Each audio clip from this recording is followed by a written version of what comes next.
This is Lara and Ares making your day with part 10 of an article I wrote entitled Philippine History for Those Who Flunked the Subject. Part 10 is entitled From Runnymede to Gettysburg to the Philippines.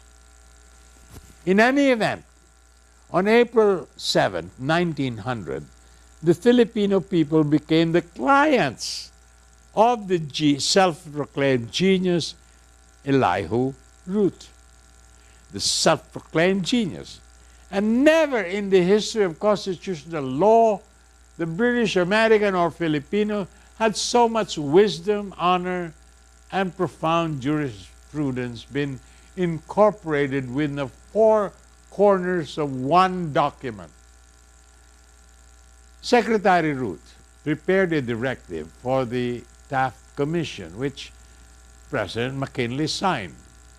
The Commission should bear in mind that the government they are establishing is designed not for our satisfaction, but for the happiness, peace, and prosperity of the people of the Philippine Islands, to conform to their customs, their habits, and even their prejudices, consistent with just and efficient government.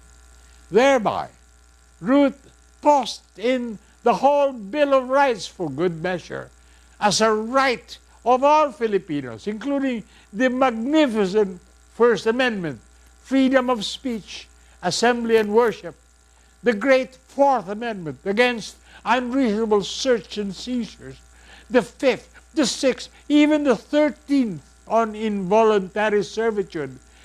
Elihu Root gave us the whole works. Everything the Americans gained from Runnymede to Gettysburg, everything for which the bravest of men suffered the axe and the hangman's knot, and was packaged by Elihu Root and handed to the defeated Filipino people. Was this imperialism?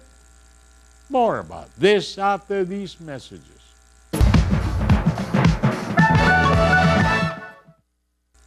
This is Lara and Ares making your day with the part 10 of an article I wrote entitled Philippine History for Those Who Flunked the Subject.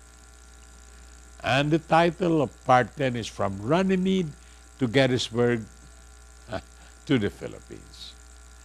We continue to quote, the directive drafted by Elihu Root for the Taft Commission, signed by President McKinley, defined the covenant between Filipinos and the United States to establish a government for the happiness, peace, and prosperity of the Filipino people, with the Bill of Rights thrown in for good measure.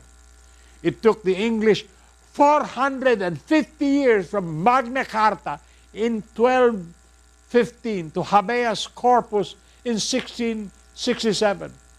And Elihu Root gave us all of these in 1901.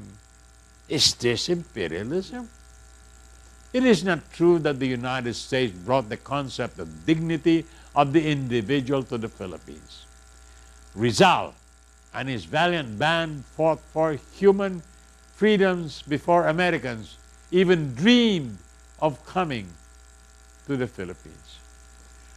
As the American Revolution borrowed from the writings of Montaigne and Locke, and the French Revolution borrowed from Diderot and Rousseau, so did our 1898 Revolution borrow from both.